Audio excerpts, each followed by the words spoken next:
Hi friends, evening snacks కోసమని నేను పకోడీ చేశానండి. పకోడీ చేయడమేమో కానీ నాకైతే నా ఫేస్ చూసారుగా చెమటలు కారిపోతున్నాయి ఫ్రెండ్స్.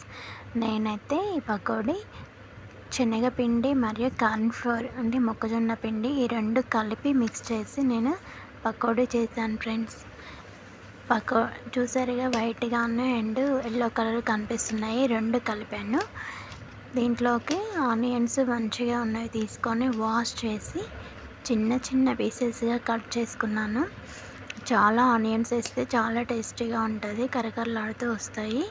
ఈ ఆనియన్స్ నేను పిండిలో మిక్స్ చేశాను. పిండిలో వేసిన తర్వాత ఈ ఆనియన్స్ని బాగా మిక్స్ చేయాలి ఫ్రెండ్స్. తర్వాత ఇందులోకి నేను చూపిస్తున్నట్టుగా మీకు పచ్చిమిర్చి, జీలకర్ర, నెక్స్ట్ కారం, ఎర్ర కారము కొంచెము, సరిపడే ఉప్పు, కరివేపాకు, నెక్స్ట్ ఇవన్నీ వేసి మిక్స్ చేశాను.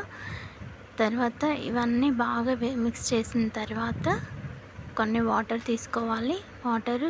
వాటర్ పోసి బాగా జిగటగా వచ్చేలాగా కలపాలి ఫ్రెండ్స్. జిగటగా వచ్చేదాకా కలిపితే చాలా టేస్టీగా ఉంటాయి. ఇవన్నీ నేను మిక్స్ చేస్తున్నాను చూడండి ఫ్రెండ్స్. ఇవన్నీ చూడండి బాగా మిక్స్ చేస్తున్నాను. ఎంత మిక్స్ చేసుకుంటే అంత బాగా టేస్టీగా ఉంటాయి. పిండి కలిపిన తర్వాత నేను ఆయిల్లో వేసి ఫ్రై చేస్తాను. చూడండి బాగా జిగటగా వచ్చేలాగా కలుపుతున్నాను. మా పిల్లలు ఇలాగైతేనే తింటారు ఫ్రెండ్స్. బాగా కరకరలాడుతూ వస్తాయి. కార్న్‌ఫ్లోర్ పిండి వేస్తే బాగా కరకరలాడుతూ టేస్టీగా ఉంటాయి. ఓన్లీ ఒక్క శనగపిండితో మాత్రమే చేస్తే మెత్తగా ఉంటాయి, అంత బాగా అనిపించవు, ఎక్కువగా తినరు.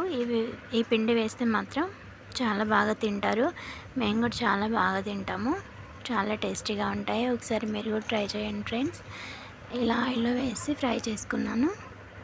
చాలా అంటే చాలా టేస్టీగా ఉన్నాయి. ఓకేనా.